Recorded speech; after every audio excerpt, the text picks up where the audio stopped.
He's speaking with Mike and the media. Hey, Anthony, you've been on the injury report for a while with that heel. I just wondered what happened in the first, and then if it looked like it might have gotten aggravated in the fourth, and how you're feeling at this point heading into the next game. Iggy kind of just stepped on it, re-aggravated it, but I'll be fine with Sunday.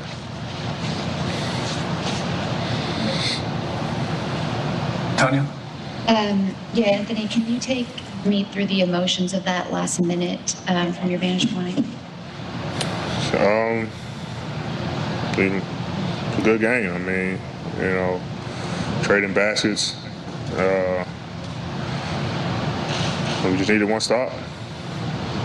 You know, they were trying to, you know, get me off of Jimmy. You know, we were in our coverages. Another great defender in Markeith, guarding him, make it tough. You know, 2 over a contested hand. You know, Kenny has a 3 that goes in and out. You know, it's in the rim. You know, 2 calls that could have went either way. You know, with Jimmy. You know, the foul on Markeith and then the vertical play on me. Then we had a look at the end, wide open look at the end to, you know, to go up. So, I mean, it was a back and forth game. You know, we get one stop. You know, they have to foul. We make free throws. Then we go home. But, you know, we just got to go get it on Sunday. Anthony, you guys, you know, you're a confident team. You came into this game expecting to win, but, you know, you had the Mamba jerseys. You wore the gold shoes. There's kind of a lot of build-up to the moment where I think a lot of people thought you guys were going to win this game. To be 21 seconds away, to have that lead in the final minute, how did it feel to be that close and now know you have to go out and do it all again in 48 hours? It's basketball. It's the finals. You know, they wanted to win as bad as we wanted to win. You know, so we just got to go take it on Sunday. You know, we had times to kind of break open the lead. You know, we having too many breakdowns defensively. You know, giving shooters wide open shots. You know, not talking, and you know they got to make us pay every time. So we got to be better on the defensive end. But to be that close to accomplishing our goals, you know, like I say, we got another one Sunday, and that one we have to go get. Allison? When did you start dealing with this heel issue? And after you went out in the first quarter, did you feel like you got kind of back to a rhythm, or was it something that was kind of bothering you the rest of the game? It happened last year. I think it was the last game 5, if I'm not mistaken. But you know, Iggy just re-aggravated it and went out at the end of the first, and you know, just kind of just wore off and just got back to normal. Just kept moving around, just trying not to sit down, get that adrenaline going, and we were able to. I was able to you know, keep going, keep playing.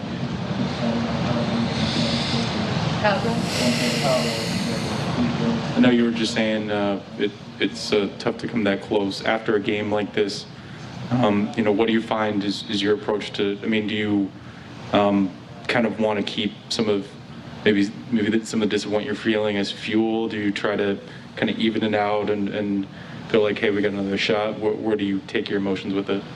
We still have to realize we're up in the series, but we definitely use this as fuel. I mean, you know, we wanted to come out and win this game, you know, especially wearing those jerseys. But you know, you come back, you look at the film, fix the mistakes, and then you know, come out game 6, you know, remembering how close we were.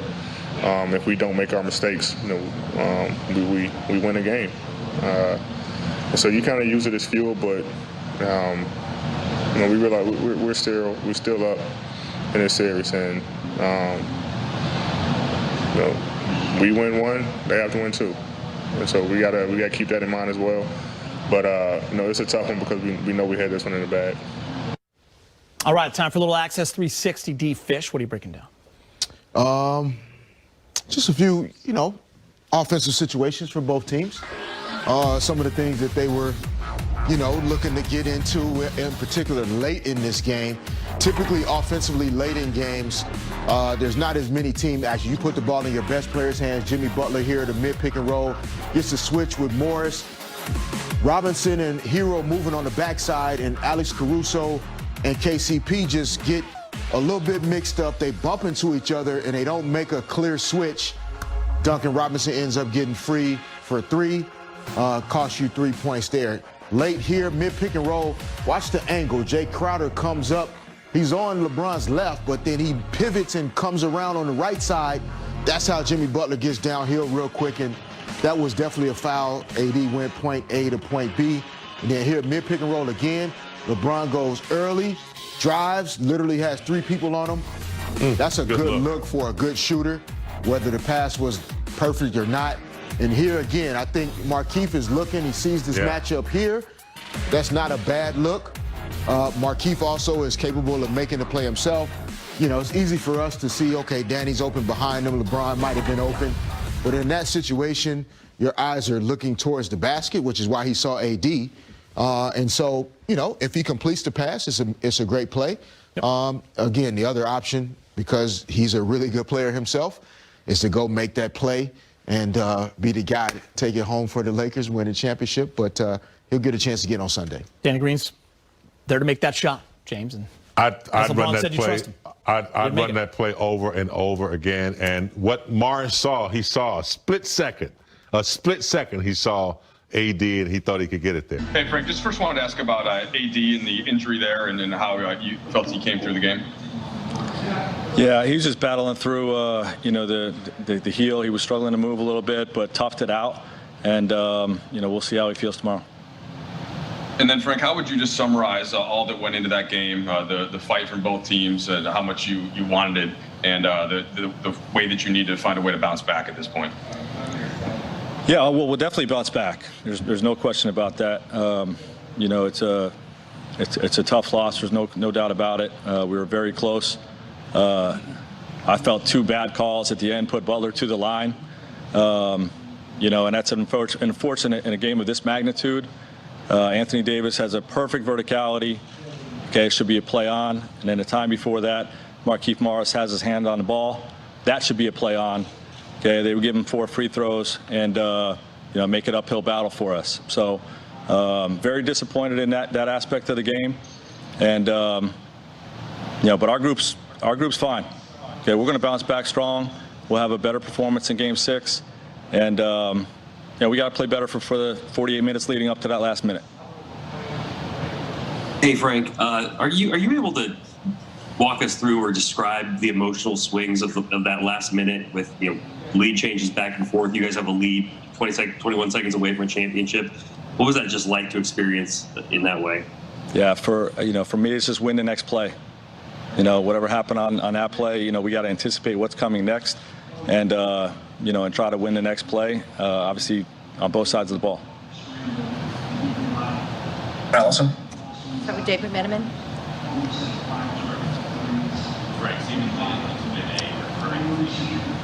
His career where people scrutinized his decision-making late in games because superstars before him were always taking a shot late in the game, it seemed like, and he found Danny with an open shot. Can you just break down that play from a basketball standpoint and how you felt about it as a coach getting that shot with the chin? Yeah, he was ready to take on the whole team. He had 2 guys on him. A third defender came. So with 3 guys on you, you make the right play. Danny's one of our best shooters. Got a great look, and we live with the results. Kyle Boone. The last couple games, it seems, Miami has come out of the gate pretty hot.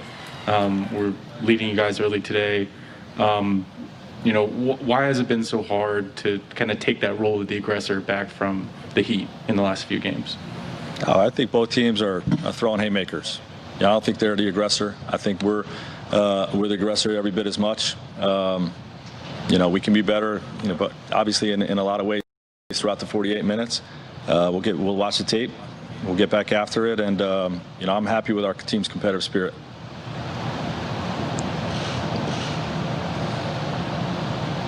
Okay, I think we're good. Anything on your end, Will? I think we're good. Thank you. All right. Thanks, Frank. We welcome in Allie Clifton.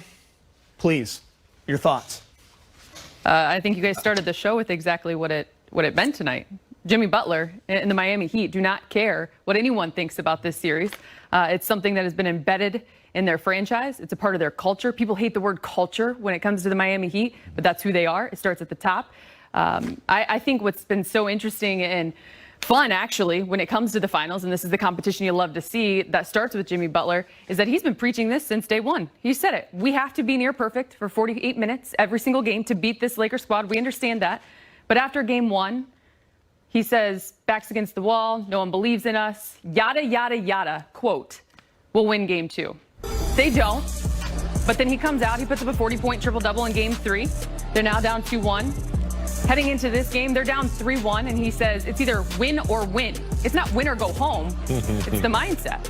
He talks to Rachel Nichols right after the game. The first thing he says about Duncan Robinson, he's going to be the reason why we win game 6.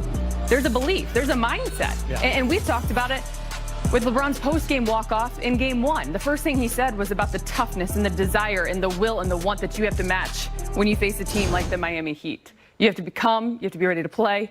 And you have to show up, or it's going to be a series, and that's what we got. Yeah, I believe Eric Spoelstra said we don't care about S blank, blank, blank. And they don't. Yeah, beep, beep, beep.